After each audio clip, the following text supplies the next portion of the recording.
खाने के बाद इकलौता आसन है जो किया जाता है, जिसको बोलते हैं वज्रासन। ठीक है, आपने एक स्लोगन सुना होगा, भरपेट खाओ हाजमोला से बचाओ। लेकिन मैं कहता हूँ भरपेट मत खाओ, जितनी भूख है उससे एक रोटी कम खाओ और आराम से वज्रासन में बैठ जाएं। वज्रासन में बैठेंगे तो आपका खाना डाइजेस्ट हो जाएगा, ना गैस बनेगी, ना एसिडिटी बनेगी, ना खट्टी खट्टी डकारे आएंगे और खाना भी डाइजेस्ट होगा। जिनका खाना डाइजेस्ट नहीं होता वो ध्यान से सुन लो। आपको क्या करना है, आपको ऐसे वज्रासन पर बैठना है सीधे। आपको समझ में आ गया बहुत आसानी से। मैं बैक साइड से भी दिखा देता हूँ। पैर के ऊपर पैर रखकर दोनों पंजों के ऊपर पंजे रखे जाएंगे और आराम से बैठ जाना। कितनी देर बैठना है? 5 मिनट बैठना है। खाना खाने के बाद मात्र 5 मिनट। आपकी पिंडलियाँ दबेंगी, आपका जो ब्लड सर्कुलेशन, जो ब्लड नीचे जाता है वो यहाँ पर होल्ड हो जाएगा। आपके पेट में ब्लड ज़्यादा रहेगा, आंतों के आसपास आपका खाना डाइजेस्ट ज़्यादा से ज़्यादा होगा। जब भी कहीं भी एनर्जी की आवश्यकता होती है पूरी बॉडी में, वहाँ पे एनर्जी कौन देता है? ब्लड देता है, खून देता है। रक्त का प्रवाह यहीं रुक जाता है, पेट में ब्लड ज़्यादा होता है तो खाना आपका जल्दी डाइजेस्ट हो जाता है। ये सिंपल सा काम कर लेना बहुत बढ़िया है। अब मैं बैक साइड से भी आपको दिखा देता हूँ किस तरह से करना है। ठीक है,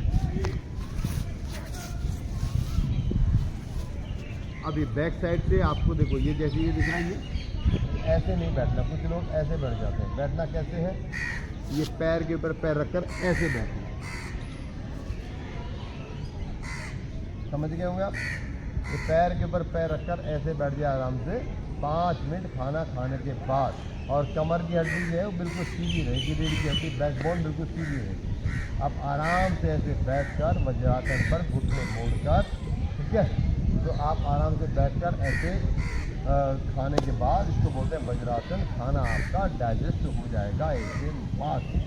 ठीक है, मस्त कलंदर। तो भाई आपके समझ में आ गया होगा, ये है वज्रासन। भरपेट खाओ, भरपेट नहीं खाओ, जितनी भूख है उससे एक रोटी कम खाओ और वज्रासन से बचाओ। और एक काम और कर लेना, जब आप खाना खाते हैं, खाना खाने से पहले जब रोटी रखेंगे थाली में, एक रोटी के 32 टुकड़े करके रख लेना। कितने? 32 टुकड़े। और उसके बाद फिर ऐसे बैठ जाना वज्रासन पर, तो आपका खाना टोटल डाइजेस्ट हो जाएगा। इकलौता आसन है जो किया जाता है खाना खाने के बाद। तो सभी बच्चों को ये आदत डालें वज्रासन पर बैठने की। वज्रासन पर बैठने की आदत डालेंगे तो खाना डाइजेस्ट होगा। जब डाइजेस्ट होगा तो खाना बस पूरा बॉडी में एनर्जी मिलेगी, ना पेट में गैस, ना एसिडिटी, ना पेट का मोटापा, कुछ भी नहीं, एकदम सब कुछ नॉर्मल। तो पेट का सिस्टम ठीक करना चाहते हैं तो खाने के बाद वज्रासन पर बैठें, बस बात खत्म।